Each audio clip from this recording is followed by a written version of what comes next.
Hello everyone, welcome back to my channel being a new way. So अभी तक हमने जो पॉलिटिकल के हैं वो 2 चैप्टर कंप्लीट कर लिए हैं, chapter 1 and chapter 2। Now there is turn of chapter 3 politics of plan development. अगर आपने अभी तक मेरी पिछली वीडियोस नहीं देखी है तो अभी ऊपर सजेशन के अंदर आई बटन के अंदर पॉपअप हो रहा होगा, आप वहाँ पर जाके मेरी पिछली जो वीडियोस को देख सकते हैं। नाउ अभी हमें जो थर्ड चैप्टर बना है वो डेवलपमेंट के ऊपर रिलेटेड है।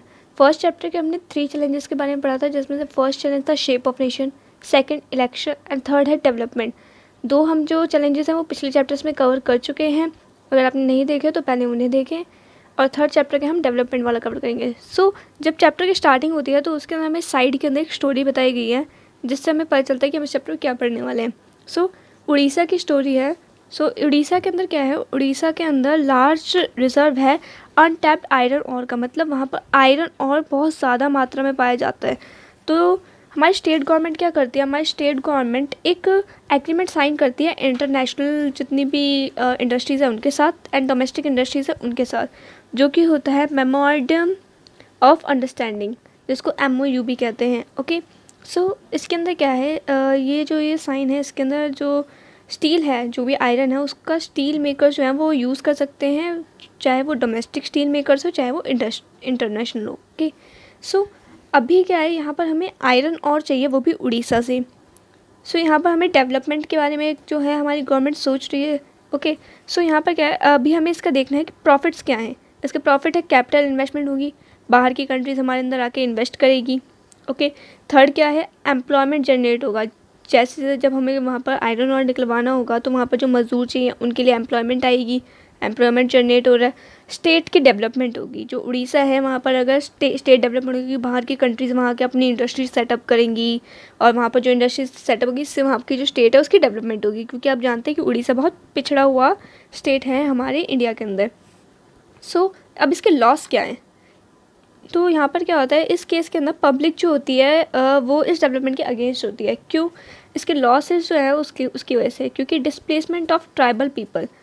अगर उड़ीसा के अंदर हमें आयरन और चाहिए तो वो ज़मीन के नीचे होता है, ज़मीन के नीचे होगा, और जिन लोगों के घर उस ज़मीनों के ऊपर हैं गवर्नमेंट को उन घरों को हटाना होगा। अगर गवर्नमेंट उन घरों को हटा देती है या उन जगहों को खुदाई करना शुरू कर देती है तो वो लोग कहाँ जाएंगे, उन्हें वहाँ से डिस्प्लेस करना पड़ेगा। एंड वहाँ पर क्या होगा, अगर इंडस्ट्रीज़ वहाँ बड़ी बड़ी बन जाती है तो वहाँ पर पॉपुलेशन जो, एक तो पॉल्यूशन बहुत ज़्यादा हो जाएगा, जिससे हमारे इन्वायरमेंट को भी बहुत ज़्यादा हार्म होगा। ओके, पीपल क्या करते हैं, बहुत से हंड्रेड ऑफ मैन वुमेंस जो होते हैं वो इसके खिलाफ प्रोटेस्ट करते हैं। कुछ गांव के पंचायत होते हैं वो जाते हैं और जितने भी ऑफिसर्स होते हैं उनके अगेंस्ट प्रोटेस्ट करते हैं, स्लोगन रेस करते हैं और इस डेवलपमेंट को बंद करने की कोशिश करते हैं।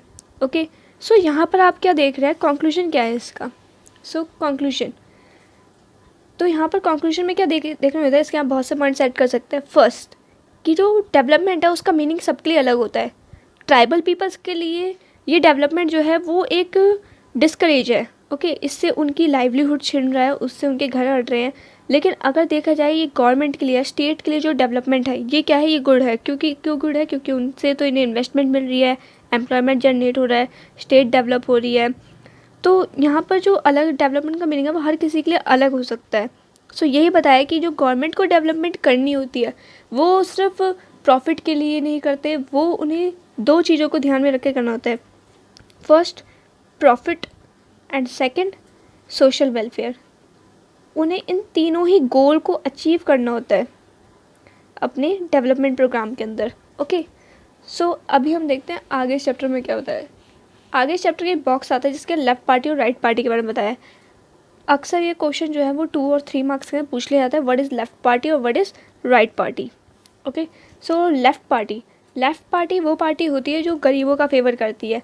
गवर्नमेंट अगर गरीबों के हक के अंदर कोई पॉलिसी बना रही है या मतलब पुअर के लिए कुछ नहीं कर रही है, जस्ट लाइक अभी बहुत सी ऐसी स्कीम्स निकाली जाती है जिसके अंदर गरीबों को घर दिया जाता है, हंड्रेड्स लोगों को एम्प्लॉयमेंट दी जाती है, नर्मदा वगैरह ऐसी बहुत सी स्कीम है, मनरेगा, ऐसी बहुत सी स्कीम्स निकाली जाती हैं जो कि गवर्नमेंट के द्वारा निकाली। तो ये पॉलिसीज़ हैं, इनको कौन सी पार्टी जो है वो सपोर्ट करती है, वो होती है लेफ़्ट पार्टी। लेकिन राइट पार्टी जो होती है वो थोड़ा अपोजिट होती है। वो कहती है कि गवर्नमेंट को सोशल वेलफेयर से ज़्यादा इकोनॉमी पे ध्यान देना चाहिए। वो कहते हैं कि जो इकोनॉमी है उसको फ्री कर देना चाहिए, फ्री कंपटीशन होनी चाहिए, मार्केट फ्री कंपटीशन मार्केट होना चाहिए। यहाँ पर जो गवर्नमेंट का इंटरफेयर नहीं होना चाहिए, गवर्नमेंट का जो इंटरफेयर है वो नहीं होना चाहिए, गवर्नमेंट इंटरफेयर ज़ीरो होना चाहिए। ओके, सो यही डिफरेंस है लेफ़्ट पार्टी में। लेफ़्ट पार्टी मतलब पुअर, राइट पार्टी मतलब economy. Okay, idea of development. अब हम देखें कि हम मतलब आइडिया ऑफ डेवलपमेंट कैसे हमने मतलब अपने आइडिया को डेवलप करा, किस तरीके से हमने सोचा कि डेवलपमेंट को कैसे बनाना है हमारी कंट्री के अंदर। सो जैसे कि मैंने आपको बताया कि डेवलपमेंट का meaning always different from different section. Her section के लिए, हर वर्ग के लोगों के लिए डेवलपमेंट का अलग अलग मीनिंग होता है। आफ्टर इंडिपेंडेंस इंडिया जो थी उसके पास दो चॉइस थी। आफ्टर इंडिपेंडेंस इंडिया के पास दो चॉइस आती है, या तो वो कैपिटलिस्ट मॉडल अपना ले या सोशलिस्ट मॉडल। कैपिटलिस्ट मॉडल जो होता है वो यूएसए का मॉडल होता है, जो कि वेस्ट साइड में होती है, और वेस्ट को देखा जाता है तो बेसिकली बहुत मॉडर्न होता है। सोशलिस्ट मॉडल होता है जिसके अंदर सिर्फ गवर्नमेंट, यहाँ पर फ्री इकोनॉमी है, और सोशलिस्ट मॉडल के अंदर गवर्नमेंट जो है वही सारा देख रेख करेगी।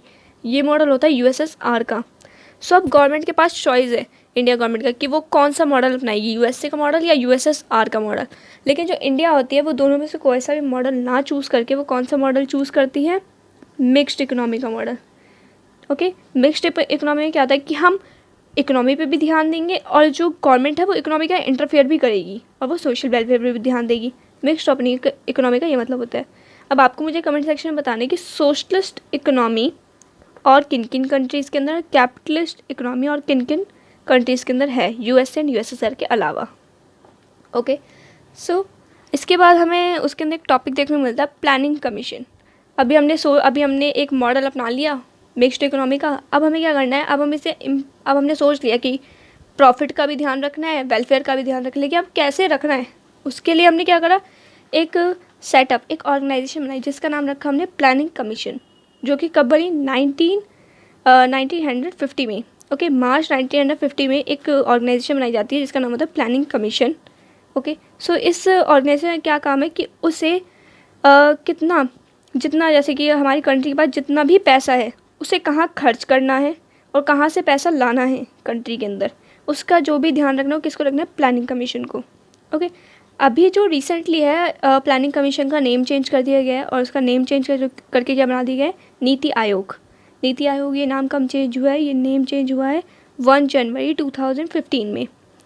एक्स्ट्रा पॉइंट के अंदर मैं आपको एक चीज़ और बता दूँ कि जो हेडक्वार्टर ऑफ नीति आयोग कह सकते हैं आप, रिसेंटली नीति आयोग हेडक्वार्टर कहाँ है, हेडक्वार्टर जो है वो कहाँ है, वो है योजना भवन, new Delhi. Okay, extra point के अंदर हेडक्वार्टर उसके बारे में। अब नीति आयोग या जो भी आप प्लानिंग कमीशन है उसका काम क्या है, उसका काम है कि हमारे यहाँ पर जो गवर्नमेंट होती है वो 5 साल के लिए आती है। मतलब अगर एक बार गवर्नमेंट इलेक्ट हुई है तो 5 साल के लिए आती है हमारी रूलिंग के लिए। ओके, सो 5 ईयर प्लान्स को उसने अडॉप्ट करा। 5 ईयर प्लान जो है वो कॉन्सेप्ट कहाँ का है, वो यूएसएसआर का कॉन्सेप्ट है। हमने 5 ईयर प्लान को अडॉप्ट करा। उसके क्या है कि हम 5 ईयर हमने मतलब पहले हमें ना डेट डिसाइड कर लेंगे कि हम 5 ईयर मतलब फर्स्ट ईयर क्या करेंगे, सेकंड ईयर क्या करेंगे, third year, fourth year, fifth year, हमें क्या क्या काम करना है उसके बारे में डिसाइड करना है।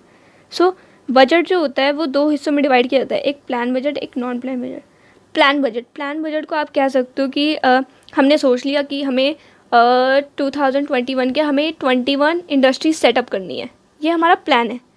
नॉन प्लान क्या है कि कोविड आ गया, कोविड के अंदर जितना भी खर्चा अब हो रहा है ये सब नॉन प्लान बजट का हिस्सा है, क्योंकि हमें नहीं पता था ना कि कोविड आ जाएगा या फिर बाढ़ आ गई, कहीं पर सुनामी आ गई, वहाँ पर जो भी खर्चा होगा वो क्या है, नॉन प्लान। हमने प्लान नहीं करता और सडनली हमें वो बजट के अंदर से खर्चा करना पड़ा, तो ये क्या है, नॉन प्लान बजट के अंदर इंक्लूड हो जाता है। सो इसी तरीके से जो गवर्नमेंट है वो अपना बजट रेडी करती है एंड उसको 5 ईयर के लिए वो अपना प्लान सेटअप करती है। और कौन करता है ये सेटअप, प्लानिंग कमीशन, जिसको आज हम नीति आयोग कहते हैं। सो अब हमारा जो नेक्स्ट पॉइंट है वो क्या है, बॉम्बे प्लान। सो अब हमारा जो नेक्स्ट पॉइंट है वो है बॉम्बे प्लान। बॉम्बे प्लान क्या है, बॉम्बे प्लान के बारे में, बॉम्बे प्लान जो होता है वो बिग इंडस्ट्रियलिस्ट जो होते हैं वो 1944 के अंदर जितने भी बिग इंडस्ट्रियलिस्ट होते हैं वो सारे के सारे एक साथ आते हैं और वो एक प्रपोज़ल रेडी करते हैं, जॉइंट प्रपोज़ल, ठीक है, drafted joint proposal for setting a plan economy. वो क्या करते हैं, एक इकोनॉमी प्लान करने के लिए एक प्रपोज़ल सेटअप करते हैं जिसका नाम हमने क्या रखा, Bombay plan. Bombay plan wanted the state to take major initiative in industrial and other economic investment. State का जो मतलब होता है यहाँ पर गवर्नमेंट है, पॉलिटिकल का स्टेट का मतलब गवर्नमेंट भी होता है। ओके, सो बॉम्बे प्लान क्या है, वो चाहती है कि जो गवर्नमेंट है वो मेजर इनिशिएटिव मतलब कुछ मेजर ऐसे कदम, मतलब कोई बड़े बड़े कदम उठाए इंडस्ट्रीज़ के लिए, इकोनॉमिक इन्वेस्टमेंट के लिए, ताकि जो हमारी कंट्री है वो डेवलप कर सके। ओके, सो यही है बॉम्बे प्लान। इसके ऊपर 1 या 2 मार्क्स का क्वेश्चन आ जाता है। फर्स्ट 5 ईयर प्लान, अभी हमने बोला कि हमने FYP अपनाया। अब हमें FYP के अंदर क्या बनाया हमने, सबसे पहले FYP जो हमारी फर्स्ट FYP है उसके क्या रखा गया। फर्स्ट FYP जो है वो ड्राफ्ट करी गई है KN राज के द्वारा। KN राज एक यंग इकोनॉमिस्ट होते हैं, इनके बारे में आप थोड़ा सा पढ़ लीजिएगा। हु इज़ KN राज, ये आ जाता है कभी कभी क्वेश्चन एंड बच्चों को नहीं पता होता। इन्होंने क्या करा, इनका क्या योगदान था, इन्होंने जब पहला इलेक्शन होता है और कांग्रेस पार्टी आती है, पहला इलेक्शन कब हुआ आप कमेंट सेक्शन में बताइएगा। नाउ जो पहला इलेक्शन हुआ उसके बाद जब कांग्रेस पार्टी आई तो उन्होंने 5 ईयर प्लान जो है उसे अडॉप्ट कर रखा था। तो उन्होंने 5 ईयर का अपना, कि उन्हें 5 ईयर तक क्या खर्चा करना है, कैसे पैसा कमाना है, क्या क्या काम करने हैं, वो सब उन्होंने एक जगह लिख लिए। और ये जो लिखा गया है इसे क्या कहते हैं, यही हमारा है 5 ईयर प्लान, जिसको ड्राफ्ट करा गया KN राज के द्वारा। नाउ ये कब से कब तक हुआ था, सेटअप 1951 to 56। ओके, तो ये 5 year. India should hasten slow for first 2 decades. KN राज ने कहा कि हम जो है अभी बहुत ज़्यादा गरीब हैं, अभी हमारे हर सेक्टर, चाहे वो इम्पोर्ट का हो, चाहे एग्रीकल्चर हो, चाहे इंडस्ट्रीज हो, वो सभी पीछे हैं, बहुत ज़्यादा पिछड़े हुए हैं। हमें उन सभी को बहुत इम्प्रूव करने की ज़रूरत है। तो अभी हमें क्या करना है, हमें जो ग्रोथ करनी है वो स्लोली करनी है, डेवलपमेंट स्लोली करनी है, ताकि हम हर सेक्टर के ऊपर इक्वली ध्यान दे सकें। कि अगर एग्रीकल्चर के ऊपर हमें कुछ ध्यान देना है तो हम उस पर दे सकें, इंडस्ट्रीज़ पे ध्यान दे सकें, इम्पोर्ट एंड एक्सपोर्ट पे भी ध्यान दे सकें। ओके, सो यहाँ पर first 5 year plan addressed mainly agriculture sector. मतलब फर्स्ट 5 ईयर जो प्लान था इसके अंदर मेनली एग्रीकल्चर सेक्टर पे ध्यान दिया गया था। ऐसा क्यों कहा जाता है, क्योंकि यहाँ पर इस टाइम पे सबसे ज़्यादा डैम और इरिगेशन फैसिलिटीज़ पे ध्यान दिया गया था। आपको पता होगा कि हमारा जो इंडिया है उसके अंदर मोस्ट ऑफ उस टाइम पे मोस्ट ऑफ द जो पीपल थे वो किस पे डिपेंड थे, अपने लाइवलीहुड के लिए एग्रीकल्चर पे। सो सबसे पहले उन्होंने उसी पे ध्यान दिया, उन्होंने डैम और इरिगेशंस डेवलप करे ताकि लोगों को पानी मिल सके खेती के लिए। इसके लिए कौन सा सबसे फेमस जो ऐसा प्रोजेक्ट है जो है वो है भाखरा नंगल डैम, ये बनाया गया। और इसी टाइम पे इन्होंने लैंड रिफॉर्म, जिसके बारे में हम आगे इस चैप्टर में पढ़ेंगे वो क्या है, उसके ऊपर भी इन लोगों ने फोकस करा।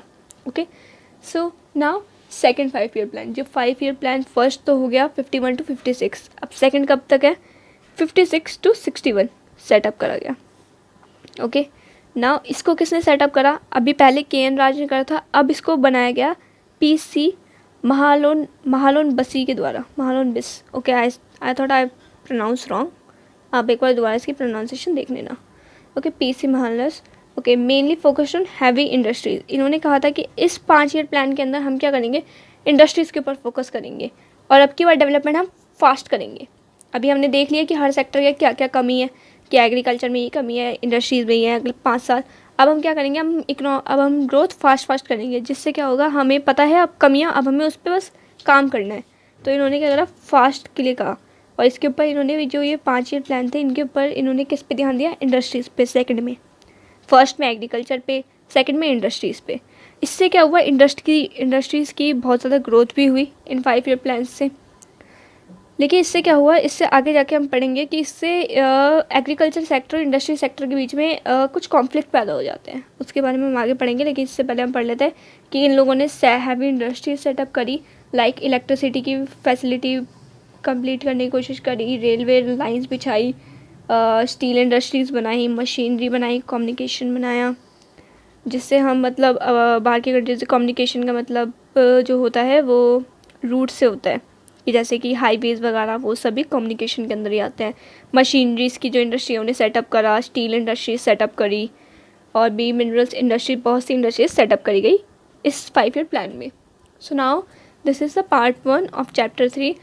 अभी आगे का जितना भी चैप्टर है वो हम सेकंड पार्ट के कवर करने की कोशिश करेंगे। आई होप आपको ये वाला पार्ट समझ आया होगा। अगर आपको कोई सजेशन देना है मेरी वीडियो से रिगार्डिंग, या आपको कोई भी डाउट हो तो आप मेरे को कमेंट सेक्शन में मेंशन कर सकते हैं।